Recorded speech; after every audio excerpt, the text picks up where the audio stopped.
Nous sommes mardi 15 mai. Merci de nous avoir choisis pour vous informer et bienvenue à ce journal et bonsoir à tous. Le président de la République par intérim, professeur Djangoula Traoré, en visite chez le capitaine Amadou Aya Sanogo, président du CNRDRE. Entre les deux personnalités, il a été surtout question du Mali. Ils ont échangé sur les voies et moyens de sortie de crise. Écoutons le président de la République par intérim à l'issue de sa visite. Le souci du capitaine du CNRDRE, comme le mien, c'est vraiment de sortir ce pays dans le groupe dans lequel il se trouve. Ça, c'est notre mission essentielle aujourd'hui, à eux, militaires, et à moi. Et je pense que, Inch'Allah, avec l'aide de Dieu, avec l'aide de tous nos partenaires, avec l'aide de tous les amis du Mali, nous allons y arriver. Vous savez, à un moment où ce sont des enfants qui à Gao prennent des cailloux pour résister, je crois qu'il est largement temps que dans ce pays, chacun comprenne qu'aujourd'hui, c'est l'intérêt supérieur du pays qui est engagé et que nous avons le devoir impérieux de nous donner la main, de nous mettre tous ensemble pour que ce pays s'en sorte. La crise, on en sortira de toute façon. Vous savez, les gens, les pessimistes qui sont toujours là en train d'imaginer des scénarios catastrophes, je pense qu'il faut qu'ils reviennent à leur lecture parce que le Mali va s'en sortir. Le peuple malien est un peuple courageux, est un peuple fier. Nous allons nous en sortir, Inch'Allah. À la cité administrative, c'est Maître Mokhtar Mariko, président de l'Association malienne des droits de l'homme AMDH, qui a été reçu en audience par le Premier ministre, Dr Cheikh Modibo Diarra, a été entretenu par Maître Mariko et ses proches collaborateurs de la situation actuelle du pays, notamment des actes de violation des droits de l'homme commis par les bandits armés sur les populations des régions du nord du Mali. Maître Mokhtar Mariko nous donne ici plus de précisions. Il est au micro de Nando Dameli. On a discuté de l'ensemble des problèmes qui concernent le Mali. On a discuté des voies et moyens que lui-même entend mettre en œuvre pour que le Mali sorte de cette crise, de cette impasse. Par rapport à la sortie de crise, il nous a donné son point de vue par rapport au président de la transition, et par rapport au problème du Nord, et par rapport aux atrocités qui ont été commises au Nord, et aussi par rapport aux interpellations dont beaucoup de Maliens font l'objet présentement. Par rapport aux violations des droits de l'homme commis au Nord, nous pensons que parmi ces violations, il y a des crimes de guerre, il y a l'enrôlement des enfants soldats, il y a des crimes de viol, mais nous avons dit au Premier ministre qu'effectivement ces crimes se sont réellement passés au Nord. Les enquêtes n'ont pas permis à la Cour pénale internationale de les apprécier à leur juste valeur parce que ces enquêtes ont été faites par des fonctionnaires maliens. Et c'est ce qui a fait que ces enquêtes n'ont pas eu beaucoup de crédit auprès de cette juridiction internationale. Nous, on a effectivement vérifié l'effectivité de ces crimes parce que nous sommes d'abord une association qui est représentée dans toutes les régions du Mali et dans beaucoup de cercles et beaucoup de communes.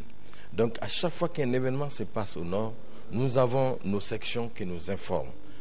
Et par rapport à ces crimes, je puis vous dire aujourd'hui que ces crimes ont été commis par des éléments du MLA et ils nous ont décrit comment ces femmes ont été violées, par exemple, et comment les gens qui le violaient parlaient quel langage et comment ils étaient habillés.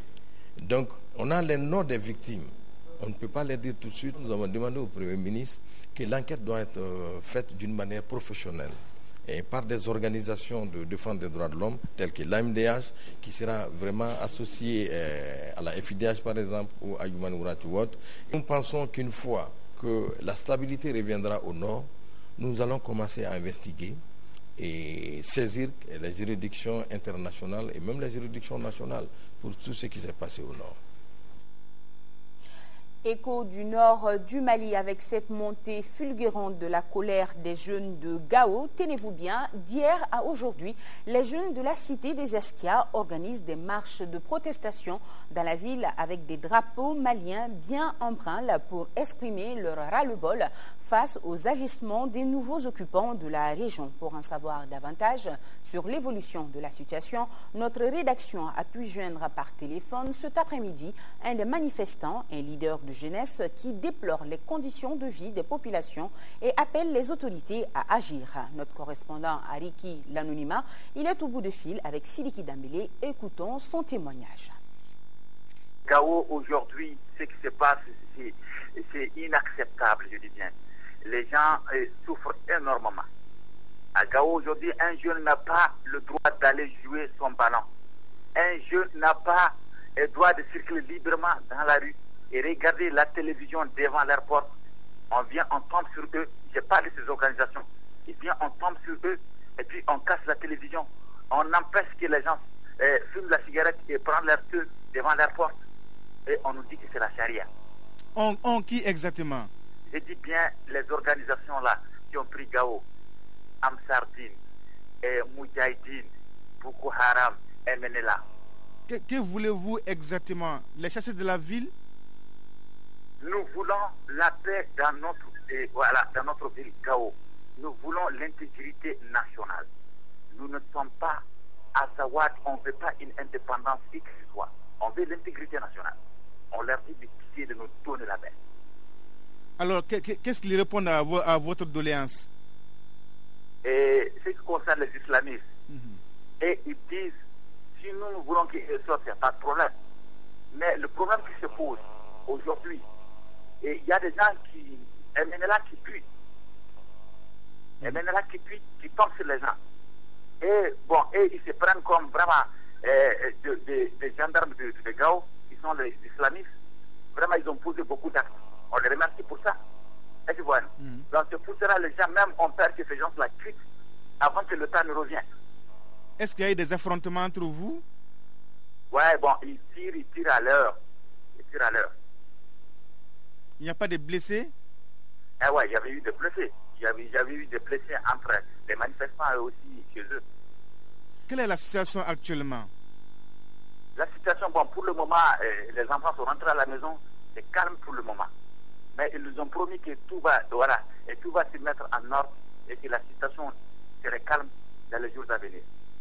Je dis à nos autorités vraiment de laisser la force au pouvoir, de faire face à leur pays, d'être des véritables patriotes. De laisser l'intérêt personnel, de mettre l'intérêt commun pour le Mali. Le Mali, c'est ses enfants, le Mali, c'est ses mamans, le Mali, c'est leur famille. Donc ils ne devront pas laisser le Mali pour intérêt personnel. Ils devront venir secourir les nordistes. Les nordistes souffrent énormément, vraiment. Et nous sommes pris dans nos tâches ici. On ne voit aucune autorité qui nous vient en aide. On veut qu'ils viennent ici, à Gao, à Tombouctou et à Kidal, pour venir vraiment nous sortir de cette tragédie. Voilà une exclusivité ORTM, un Africain qui s'était là au téléphone, un jeune de Gao qui témoignait par rapport à la situation qui se passe actuellement à Gao. Et toujours dans le septentrion malien à Tombouctou, au feu de soulagement, notre envoyé spécial Bourama Traoré nous informe que les manuscrits de la ville sainte sont sains et saufs. Pour rappel, il y a quelques jours de cela, certaines informations circulaient en ville sur le pillage et le saccage de ces 10 manuscrits. En réalité, ils n'ont pas été touchés. Au contraire, ils sont bien gardés par le groupe Ansardine qui occupe la ville. Selon le mouvement, les manuscrits de Tombouctou constituent un précieux héritage pour l'humanité qu'il convient de garder soigneusement. Pour en savoir davantage, un tour à l'Institut des hautes études de recherche islamique Ahmed Baba a permis à notre envoyé spécial de lever toute voile de suspicion. Tombouctou, c'est la cité des 333 saints. Tombouctou, c'est aussi un haut lieu du savoir. L'illustration, c'est l'Institut des hautes études et des recherches islamiques Ahmed Baba.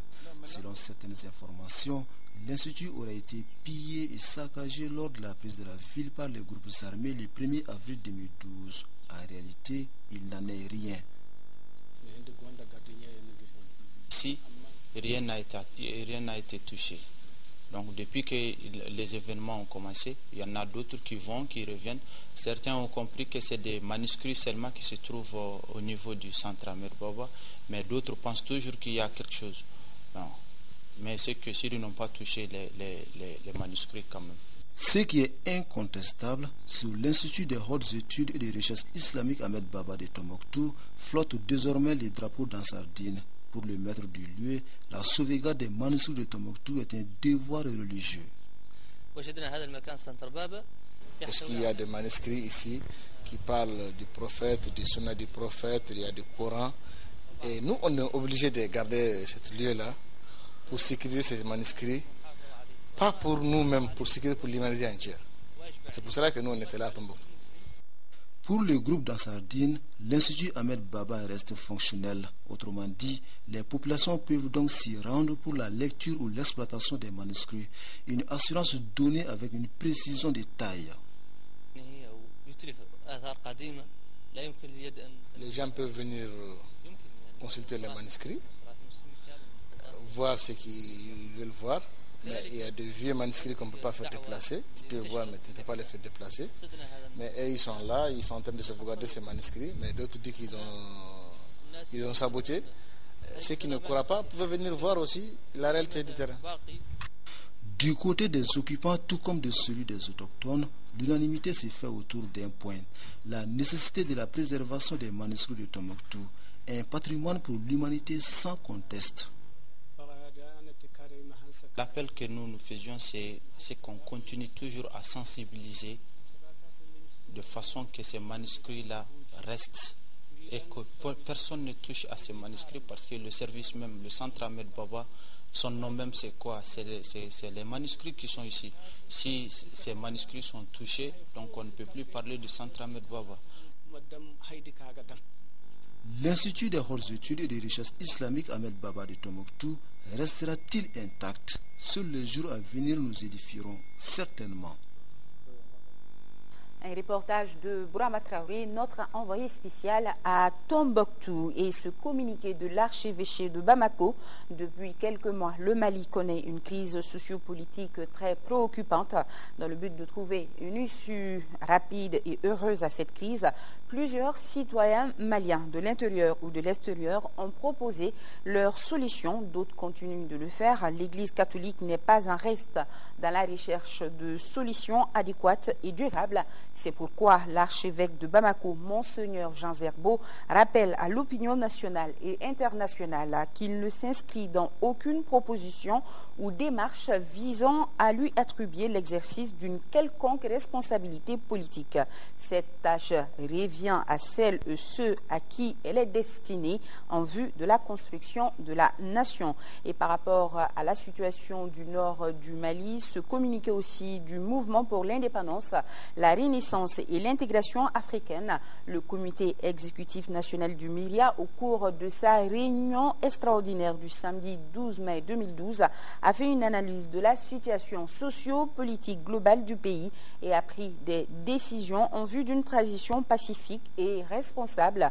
Par rapport à la présidence de la transition, le Myria propose la convocation d'une instance nationale inclusive au cours de laquelle une personnalité consensuelle et réputée pour son intégrité morale sera désignée.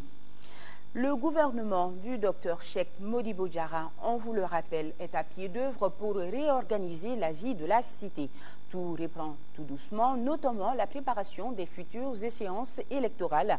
Et justement, pour s'imprégner de l'état de fonctionnement de la Commission électorale nationale indépendante, CENI, le colonel Moussa Sinko Koulibaly, ministre de l'Administration, de la décentralisation et de l'aménagement du territoire, a visité ce matin le siège de la Commission. Les échanges avec les membres ont permis de faire la lumière sur ce qui marche et ce qui reste à faire. Amadou Ouattara était de la visite.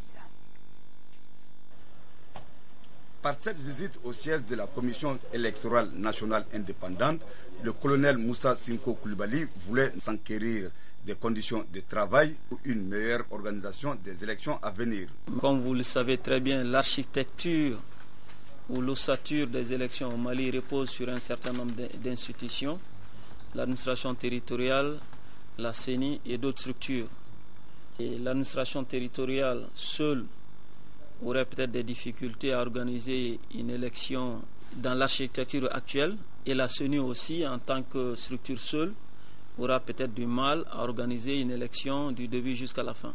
Pour le colonel Moussa Sinko Koulibaly, chacun en ce qui le concerne doit jouer pleinement sa partition. Et pour réussir à relever les défis, il faut une conjugaison des efforts. Nous devons chacun nous épauler, chacun de son côté travailler pour que les élections que nous allons organiser dans un délai plus ou moins court, ça dépendra d'autres facteurs de la vie politique et sociale de notre pays, que ces élections soient de très bonnes élections. J'aimerais ici réaffirmer, comme je l'ai dit, ma disponibilité et tout mon engagement pour que ensemble nous réussissions quelque chose. Tout n'est pas rose, dira le ministre, et il faut toujours s'attendre à des difficultés. Mais seulement, il faut savoir les affronter avec courage et détermination. Et cela demande un sacrifice. Notons également cet après-midi la rencontre du ministre et du personnel de la cellule d'appui au processus électoral. Hier aussi, le colonel Moussa Sinko Koulibaly a procédé à une visite de prise de contact avec le personnel de la Direction nationale de l'Intérieur et celui de la Direction des Finances et du matériel. Dans ces deux services, le ministre s'est informé du fonctionnement des différents services et a échangé avec le personnel. À Bamako, la situation sécuritaire au centre d'une rencontre ce matin à la Direction générale de la police. Le ministre de la Sécurité intérieure et de la Protection civile monte au créneau. Le général Tchefin Konaté a pris attache avec les policiers pour dégager de nouvelles dispositions. Pour mieux sécuriser les populations donc de la capitale, la ville a été divisée en 3 secteurs de surveillance où patrouilleront désormais des policiers, des gardes et des gendarmes. Daouda Sidiki Diarra nous en parle. Face à la criminalité grandissante dans les districts de Bamako et environ, le ministre de la Sécurité intérieure et de la Protection civile est venu apporter des messages forts aux forces de sécurité. Quand j'ai pris fonction, j'ai mis en place une commission présidée par le secrétaire général du département. Je lui ai demandé de faire une étude de telle manière que le district de Bamako soit divisé en 3 secteurs. Le secteur 1, qui comprend les communes 1 et les communes 2, ainsi que les quartiers limitrophes relevant du secteur de Kati. Donc, ce secteur 1 est placé sous la responsabilité du directeur général de la police nationale. Nous avons dégagé, n'est-ce pas, le secteur 2, qui comprend les communes 2, 3 et 4, ainsi que certains quartiers relevant du cercle, n'est-ce pas, de Kati. Ce secteur 2 est placé sous la responsabilité du chef d'état-major de la garde nationale. Le secteur 3 va couvrir les communes 5 et 6, ainsi que certains quartiers relevant du cercle de Kati. Selon les ministres, toutes sortes d'armes circulent à Bamako. Il y a lieu de porter une attention particulière sur les entrées de notre capitale. C'est pourquoi des mesures draconiennes seront prises pour sécuriser les populations. J'ai donc demandé que chaque jour, que ces chefs dans le secteur fassent en sorte qu'il y ait des contrôles au niveau de toutes les sorties et entrées et sorties de Bamako. Et c'est là de procéder à une fouille systématique de tous les véhicules et de leur contenu. Ça, c'est donc un devoir, c'est donc une mission impérieuse. Il a aussi été question de la discipline au sein de la police. Depuis les événements du 22 mars dernier, la discipline qui fait la force principale des armées continue d'être foulée aux pieds. Les ministres demandent aux policiers d'observer rigoureusement les règles de la discipline. C'est là pour une cohésion dans l'intérêt supérieur de la nation. Des rencontres pareilles seront élargies à la garde et à la gendarmerie nationale. Autre rencontre, celle entre le ministre du Commerce, des Mines et de l'Industrie et une délégation de la Chambre des Mines. Donner une nouvelle dynamique au secteur minier était le principal objectif visé. Les miniers ont également fait part au ministre de certaines difficultés, comme la faiblesse de l'allocation issue des patentes versées par les grandes compagnies minières. Alpha Maïga, reportage. 60 minutes, ni plus ni moins, c'est le temps qu'a duré cette rencontre entre la Chambre des mines et le ministre du Commerce, des Mines et de l'Industrie. 60 minutes qui ont bien été utiles puisqu'elles ont permis au président de la Chambre des mines d'évoquer quelques difficultés. Difficultés dont l'importance ne fait l'objet d'aucun doute. Parmi celles-ci, le manque de sièges et la subvention de la part de l'État. À toutes ces difficultés s'ajoute la faiblesse de l'allocation issue de patentes versées par les grandes compagnies et sociétés minières, a poursuivi Ablaye Pona, président de la Chambre des mines. Après avoir pris acte des doléances, le ministre a rassuré les uns et les autres du soutien du gouvernement. S'agissant de l'appel que nous vous lançons à l'augmentation des investissements, l'accroissement des investissements, à l'ouverture de nouvelles mines, à la mise en place et à la mise en œuvre de bonnes politiques, notamment en matière environnementale, ne pas oublier les populations dans ce que vous allez faire, de faire en sorte que la politique minière puisse d'abord bénéficier aux populations. Certes, l'opérateur économique, l'investisseur, a le droit au bénéfice dans ce qu'il risque en mettant son argent, mais il ne faut pas oublier que ce sont des ressources qui ne sont pas renouvelables et que par conséquent, il faudrait que les populations auprès desquelles vous opérez soient aussi pris en compte dans le développement de vos activités. Je voudrais vous dire encore une fois que le gouvernement sera à vos côtés. En tout cas, le ministère des Mines en particulier sera à votre disposition pour vous accompagner. La Chambre des mines créée en 2004 a pour mission essentielle l'organisation et la représentation des personnes physiques ou morales exerçant dans les différentes branches professionnelles d'activité des mines. Et pour information, le ministre de la fonction publique, de la gouvernance, des réformes administratives et politiques, Mamadou Namouri Traoré, et Mohamed Yakouba Diallo, le ministre délégué chargé des réformes politiques et des relations avec les institutions, ont rendu une visite de courtoisie successivement à la Cour constitutionnelle et à la Cour suprême cet après-midi. Sur un tout autre plan, le monde agricole malien en conclave à Bamako. Venus de toutes les régions, les acteurs du domaine se penchent sur l'élaboration du plan de la campagne agricole 2012-2013. Un document qui devra contribuer à améliorer la production et la productivité agricole du Mali. Salima Tandao, compte rendu. La situation actuelle du Mali et ses répercussions sur les ressources du pays ont amené la Direction nationale de l'agriculture à revoir le plan de campagne agricole 2012-2013. Cette rencontre a été organisée pour permettre aux acteurs du secteur de l'agriculture de se concerter autour de la nouvelle configuration du plan et d'identifier les activités prioritaires pour sa mise en œuvre. Dans l'optique de soutenir les producteurs, de nombreuses dispositions ont été prises. Les dispositions ont été prises par le gouvernement pour accompagner les producteurs avec la subvention à raison de 12 500 francs le sac de 50 kg, tout engrais confondu. Bon, concernant le coton, le prix d'achat aux producteurs est de 255 francs et la ristourne aussi a passé de 15 francs à 20 francs. Bon, pour les cultures sèches, en termes de stratégie, nous avons décidé aussi d'apporter la microdose, c'est-à-dire 35 kg hectares d'engrais pour le mil sorgho. Et ça permet vraiment de pouvoir soutenir la production de ces deux cultures aussi qui interviennent en grande partie dans l'alimentation de la population malienne. À partir de la date d'aujourd'hui, en tout cas toute pluviométrie qui atteint les 20 mm et qui peut permettre de commencer les travaux champêtres, nous conseillons aux producteurs de commencer avec les variétés tardives. Les semis de coton aussi. Selon le ministère de l'Agriculture, de l'Élevage et de la Pêche, la réalité des changements climatiques qui depuis quelques années perturbent notre calendrier agricole doit être prise en compte dans la réflexion.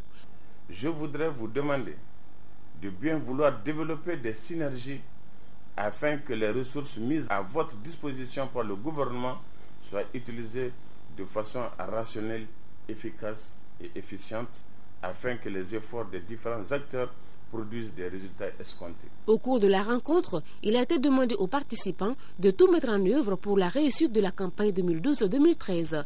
Cela dans le but d'éviter d'enregistrer 2 années consécutives de mauvais résultats en termes de production agricole pour un pays dont l'économie repose essentiellement sur le secteur agricole. Un mot de l'actualité internationale. Aujourd'hui, en France, François Hollande a été investi officiellement président de la République. La cérémonie d'investiture a réuni autour du 7e président de la 5e République ses proches collaborateurs du PS. Le nouveau président français a exposé sa vision de la présidence qu'il veut surtout responsable, ses projets pour l'Europe qu'il veut solidaire et compétitive. Autre moment fort de la cérémonie, l'hommage rendu au père de l'école laïque Jules Ferry ainsi qu'aux chercheurs Pierre et Marie Curie. Une passation de pouvoir simple mais solennelle, c'est ce qu'a voulu François Hollande, devenu mardi le 7e président de la 5e République. Comme le veut la tradition, François Hollande s'est entretenu avec le président sortant Nicolas Sarkozy pour une transmission des dossiers sensibles et des codes de la dissuasion nucléaire française. Après avoir salué les corps constitués, François Hollande a esquissé sa vision de la présidence et du rôle de la France dans le monde. La Déclaration des droits de l'homme et du citoyen a fait le tour du monde. Nous devons en être, et moi le premier, les dépositaires, et nous situer aux côtés de toutes les forces démocratiques du monde qui se recommandent de ces principes. La France respectera tous les peuples. Elle sera partout fidèle à la vocation qui est la sienne, défendre la liberté des peuples, l'honneur des opprimés, la dignité des femmes. Le nouveau président de la République a également salué ses amis socialistes, dont plusieurs sont pressentis pour entrer dans un gouvernement qui sera dirigé par le député maire de Nantes, Jean-Marc Ayrault. François Hollande, qui devait s'envoler mardi pour Berlin, s'est donné pour mission d'ouvrir une voie nouvelle en Europe. Pour surmonter la crise qui la frappe, l'Europe a besoin de projets, elle a besoin de solidarité, elle a besoin de croissance.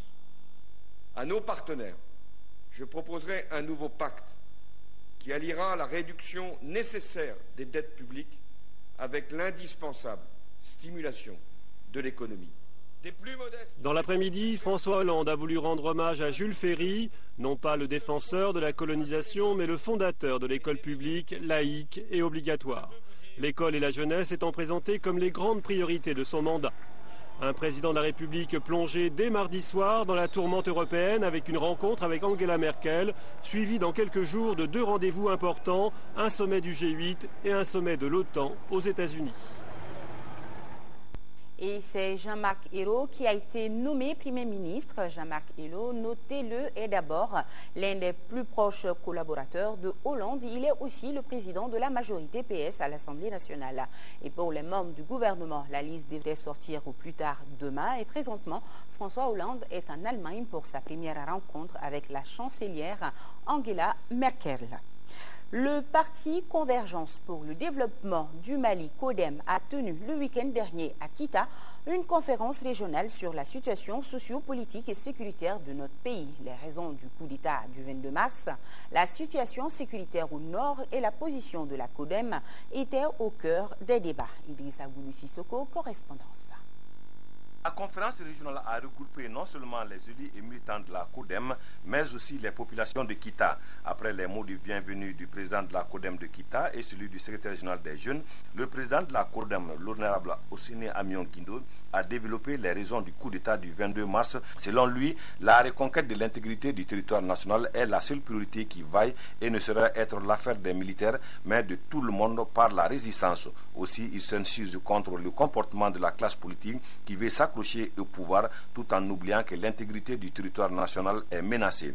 À Kita ici, ce que nous avons surtout noté, c'est que nous avons compris aujourd'hui que ce n'est pas les seuls militaires qui doivent défendre le pays. Oui, les militaires au front, mais la résistance doit être organisée par tous les Maliens. En ce qui concerne la crise politique que nous vivons au Mali aujourd'hui, il faut que les uns et les autres comprennent que si on veut diriger, si on veut rester à la tête d'un État, c'est parce que l'État existe. C'est l'existence même de notre État qui est menacée. Les questions-réponses et contributions ont permis à l'assistance d'être édifiée. Appel a été lancé à la classe politique, à la société civile pour une concertation nationale en vue de gérer la transition et mener des actions concrètes pour reconquérir les régions nord du pays. Auparavant, le président a participé à la lecture du Coran en faveur de la paix au nord, organisée par l'association malienne des jeunes musulmans de Kita. Au Sénégal, le collectif des ressortissants maliens a organisé une conférence de presse. Objectif, la mise en place d'une caravane de solidarité en faveur des populations du nord du Mali. Le point, c'est avec Suleiman Kantara Sissoko. Connaît une invasion des groupes armés occasionnant une prise des régions du nord, plongeant le pays dans une situation d'extrême urgence. Les populations de Gao, Kidal, Tombouctou et une partie de la région du Mopti souffrent terriblement de l'occupation ignoble, illégale par des corps armés inconnus. Les populations de ces régions vivent dans l'insécurité, victimes de violations de leurs droits les plus élémentaires, viols, exécutions sommaires, vols et pillages des biens personnels, profanation de tombeaux, etc. Pour leur venir en aide, plusieurs groupements et associations ont vu le jour.